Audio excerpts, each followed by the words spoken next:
PHE যে pump operator এবং valve operator যারা হচ্ছে অনিয়মিত কর্মচারী, যারা কন্ট্রাক্টরের অধীনে কাজ করেন, তাদের দীর্ঘ 5 মাস ধরে কোনো বেতন হচ্ছে না। রাজ্য সরকার তাদের বেতন দেওয়ার কোনো ব্যবস্থা করছে না, যদিও কেন্দ্রীয় সরকারের টাকা অপারেটিংয়ের জন্য যে টাকা আসে, জল জীবন জল মিশনের টাকা বন্ধ করলে অপারেটিংয়ের টাকা কিন্তু কেন্দ্রীয় সরকার পাঠাচ্ছে, কিন্তু কোনো এক অজ্ঞাত কারণে রাজ্য সরকার সেই টাকা পয়সা তাদের দিচ্ছেন না এবং তাদের জোরপূর্বক জমি অনেক জায়গায় নিয়ে নেওয়া হয়েছে চাকরি দেওয়ার নাম করে, কিন্তু দুটো চাকরিও দেওয়া হয়নি।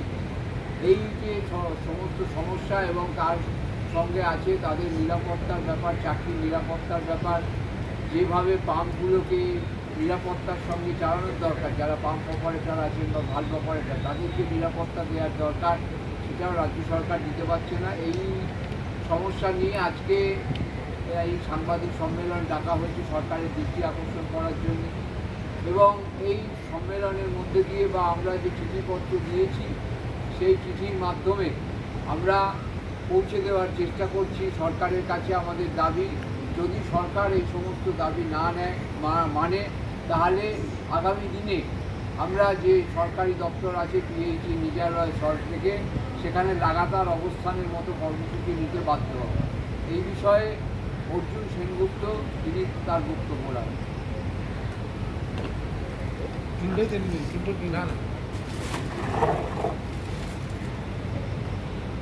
নমস্কার। আমরা যেটা লক্ষ্য করছি যে রাজ্য সরকার তার বিভিন্ন দপ্তরে যে ঠিকা শ্রমিকদের নিয়োগ করেছে নামমাত্র মায়না, সেই ঠিকা শ্রমিকদের যে মায়না সেটাও তারা দিচ্ছেন না। পিএইচই পাম্প অপারেটর ভালভ অপারেটরদের অনেকেরই প্রায় 5 মাস মায়না বন্ধ। এদের ওপরে কন্ট্রাক্টর এবং সরকারের শাসক দলে অত্যাচার নেমে আসছে। এরা যখন প্রতিবাদ করছে এবং অনেককে মিথ্যা মামলায় জড়িয়ে যার পরনাস্তি তাদেরকে হয়রানি করা হচ্ছে। আমরা দেখতে পাচ্ছি যে সরকার যখন এই জগন্নাথ ধাম বলে যেটিকে বলছেন দীঘাতে তৈরি হয়েছে, তার জন্য 100 কোটি টাকা খরচ করছে। আমাদের কাছে খবর আছে যে ওই আজকে রথের দড়ি টানা বাবদ প্রায় 12 কোটি টাকা খরচ করেছেন সরকার। আমরা জানি না একটি ধর্মনিরপেক্ষ রাষ্ট্রের সরকার কীভাবে একটি নির্দিষ্ট ধর্মের জন্য এত টাকা খরচ করতে পারে, অথচ তাদের দ্বারাই নিয়োজিত যে ঠিকা শ্রমিকরা রয়েছে তাদের 5 মাস মায়না বন্ধ করে রাখতে পারেন। যদিও ধরুন এনএসকিউএফ টিচার যারা খুব গুরুত্বপূর্ণ কাজ করে তারাও কন্ট্রাক্ট বেসিসেই আছেন, তাদেরও মায়না বন্ধ রয়েছে। আমাদের কাছে খবর আছে বিভিন্ন দপ্তরের কন্ট্রাক্ট ওয়ার্কার্সদের মায়না বন্ধ। কিন্তু আজকে তাদের জীবন বিপন্ন। সেই রকমই একজন পাম্প অপারেটর ওই সংগঠনের নেতা দেবাশিস দাস তিনি উপস্থিত আছেন, তিনি কিছু বক্তব্য রাখবেন, তারপরে আপনারা প্রশ্নগুলো করবেন। আমরা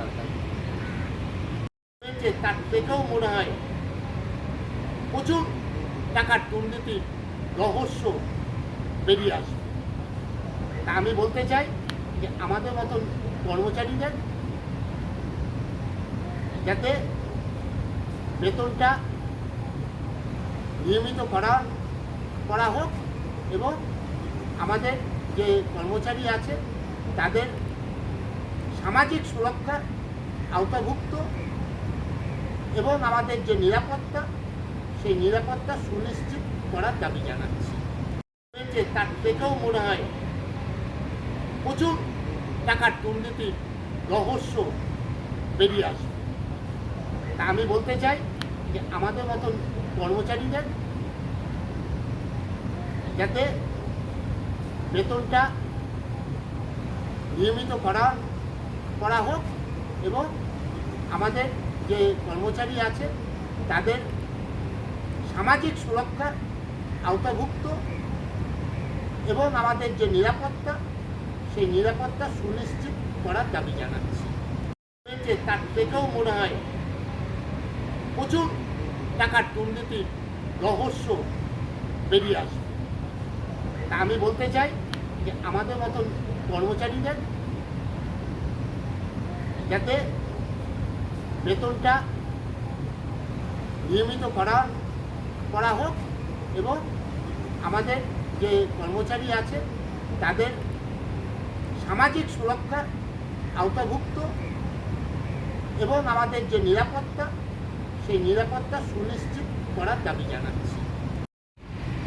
আমরা দুটো রাস্তায় আমরা অবলম্বন করব, একটা আইনের রাস্তায় নেব আর একটা রাস্তার আনতে। আমরা গত 3 তারিখে বিজলয়ে 48 ঘন্টার অবস্থান বিক্ষোভের কর্মসূচি নিয়েছিলাম। তেনারা আমাদের পারমিশন দেয়নি, তাও আমরা ডেপুটেশনটা দিয়েছিলাম। চিফ ইঞ্জিনিয়ার হেডকোয়ার্টার সেই ডেপুটেশন আমাদের নিয়েছিলেন এবং যা যা প্রতিশ্রুতি দিয়েছিলেন একটা প্রতিশ্রুতি সে পালন করেনি। বরঞ্চ এই 1 মাস আমি ওই বিজলয়ের একাধিকবার আমি গেছি, তারা অফিস থেকে সরে অন্য ঘরে গিয়ে লুকিয়ে থাকে। তারা ভাওতাবাজি দিয়ে চলছে। কন্ট্রাক্টর আর এই আধিকারিক একদম সতীনের ঘর করছে, কারণ এরা কন্ট্রাক্টরের পয়সা নিয়ে বিভিন্ন রকম কুর্তি আল্লাহ সম্পদ বাড়িয়ে চলেছে। আজকে বিভিন্ন জায়গায় দেখছেন যে দুর্নীতি। পরবর্তী পদক্ষেপ, সুপ্রিম কোর্টে রাজ্য সরকার একটি MA ফাইল করেছে, সেটা আমরা যে ইলেকট্রনিক মাধ্যম সমাজ মাধ্যম সেখানে দেখলাম। সেখানে সরকার বলেছে যে তারা কোনো টাকা দিতে পারবে না, এখনও জোগাড় করতে পারেনি, আরও 1 বছর সময় চেয়েছে এবং 6 মাস সময় চেয়েছে এবং সেই টাকা নাকি তারা সুপ্রিম কোর্টে জমা রাখতে চায় যতদিন না এই মামলাটা পুরো নিষ্পত্তি হচ্ছে। সংগ্রামী যৌথ মঞ্চ এর তীব্র ধিক্কার জানাচ্ছে যে রাজ্যের মুখ্যমন্ত্রী তিনি সুপ্রিম কোর্টের আদেশ অবধি মানছেন না। গণতন্ত্রের বিন্দুমাত্র যে প্রক্রিয়া বা প্রতিক্রিয়া থাকার দরকার তার কোনোটাই তিনি মানছেন না। সুপ্রিম কোর্টের অর্ডার মানছেন না, তিনি বিধানসভাকে মানছেন না, তার নিজের ইচ্ছামতো স্বেচ্ছাচারী স্বৈরাচারী পদক্ষেপ দিচ্ছেন। সংগ্রামী যৌথ মঞ্চ এর বিরুদ্ধে যেমন আইনের লড়াই চালাচ্ছে, যে কন্টেম্পট অফ কোর্ট, সেই কন্টেম্পট অফ কোর্টের মামলায় যাবে এবং তার পাশাপাশি রাস্তার যে লড়াই, সেই লড়াই আগামী দিনে সংগ্রামী যৌথ মঞ্চ রাজ্যের মুখ্যমন্ত্রী বা রাজ্যের যে সচিবালয় সেখানে অতীতে যেভাবে সংগ্রামী যৌথ মঞ্চ সমাবেশ করেছে, আন্দোলন করেছে এবং তার ফলে আমরা দেখেছিলাম যে মুখ্যমন্ত্রী মানতে বাধ্য হয়েছিল দাবি মহার্ঘ ভাতার, 4% মহার্ঘ ভাতা দিয়েছে, সেই ধরনের আন্দোলনের দিকে সংগ্রামী যৌথ মঞ্চ পরবর্তী পদক্ষেপ। সুপ্রিম কোর্টে রাজ্য সরকার একটি MA ফাইল করেছে, সেটা আমরা যে ইলেকট্রনিক মাধ্যম সমাজ মাধ্যম সেখানে দেখলাম। সেখানে সরকার বলেছে যে তারা কোনো টাকা দিতে পারবে না, এখনও জোগাড় করতে পারেনি, আরও 1 বছর সময় চেয়েছে এবং 6 মাস সময় চেয়েছে এবং সেই টাকা নাকি তারা সুপ্রিম কোর্টে জমা রাখতে চায় যতদিন না এই মামলাটা পুরো নিষ্পত্তি হচ্ছে। সংগ্রামী যৌথ মঞ্চ এর তীব্র ধিক্কার জানাচ্ছে যে রাজ্যের মুখ্যমন্ত্রী তিনি সুপ্রিম কোর্টের আদেশ অবধি মানছেন না। গণতন্ত্রের বিন্দুমাত্র যে প্রক্রিয়া বা প্রতিক্রিয়া থাকার দরকার তার কোনোটাই তিনি মানছেন না। সুপ্রিম কোর্টের অর্ডার মানছেন না, তিনি বিধানসভাকে মানছেন না, তার নিজের ইচ্ছামতো স্বেচ্ছাচারী স্বৈরাচারী পদক্ষেপ দিচ্ছেন।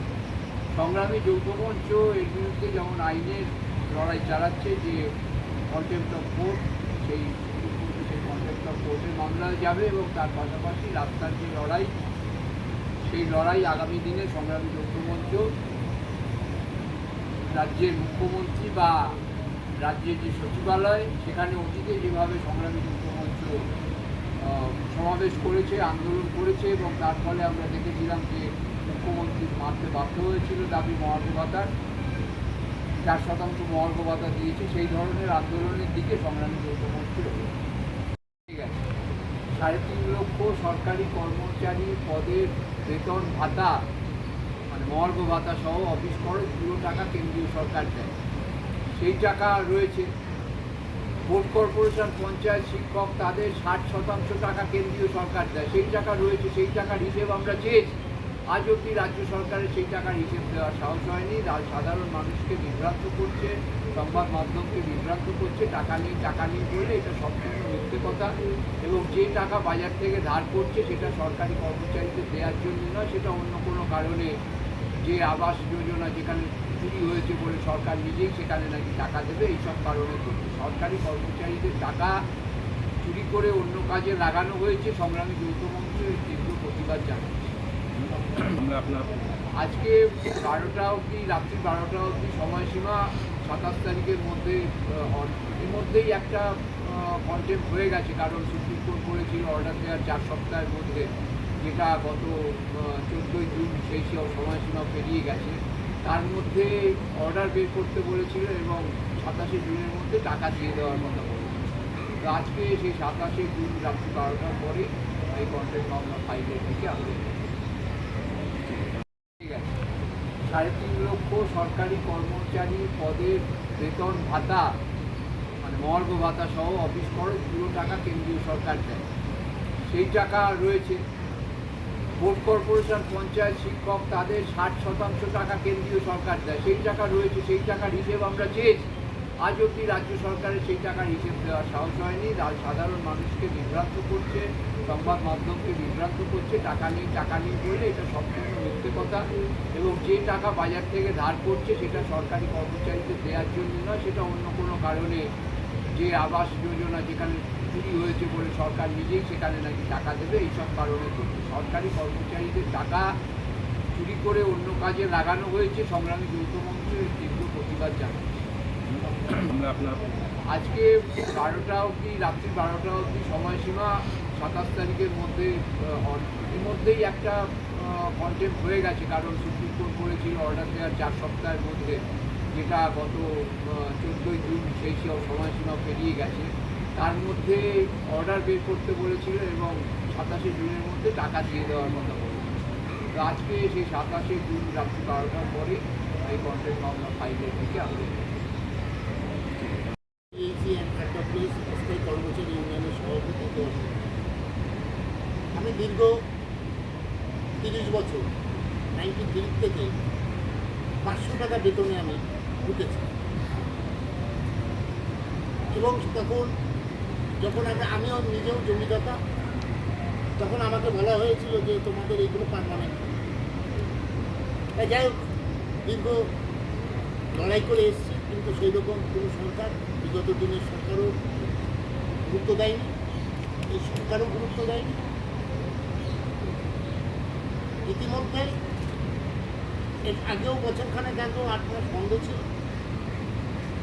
এখন আমাদের যে মাস চলছে, এই মাসটা ধরে 5 মাস আমাদের বেতন বন্ধ।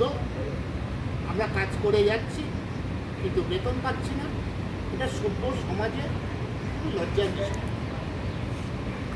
এবং আমাদেরকে প্রতিনিয়ত কন্ট্রাক্টর এবং পিএইচই আধিকারিকদের রোষানলে পড়তে হয়।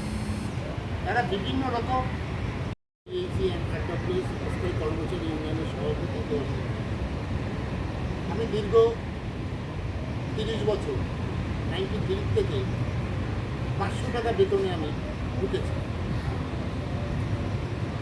এবং যখন আমিও নিজেও জমিদাতা, তখন আমাকে বলা হয়েছিল যে তোমাদের এইগুলো পার্মানেন্ট। যাই হোক, দীর্ঘ লড়াই করে এসেছি, কিন্তু সেই রকম কোনো সরকার, বিগত দিনের সরকারও গুরুত্ব দেয়নি, এই সরকারও গুরুত্ব দেয়নি। ইতিমধ্যে এর আগেও বছরখানেক আগেও 8 মাস বন্ধ ছিল। এখন আমাদের যে মাস চলছে, এই মাসটা ধরে 5 মাস আমাদের বেতন বন্ধ, আমরা কাজ করে যাচ্ছি কিন্তু বেতন পাচ্ছি না। এটা সভ্য সমাজে খুবই লজ্জার বিষয়। এবং আমাদেরকে প্রতিনিয়ত কন্ট্রাক্টর এবং এলজি আধিকারিকদের রোষানলে পড়তে হয়। তারা বিভিন্ন রকম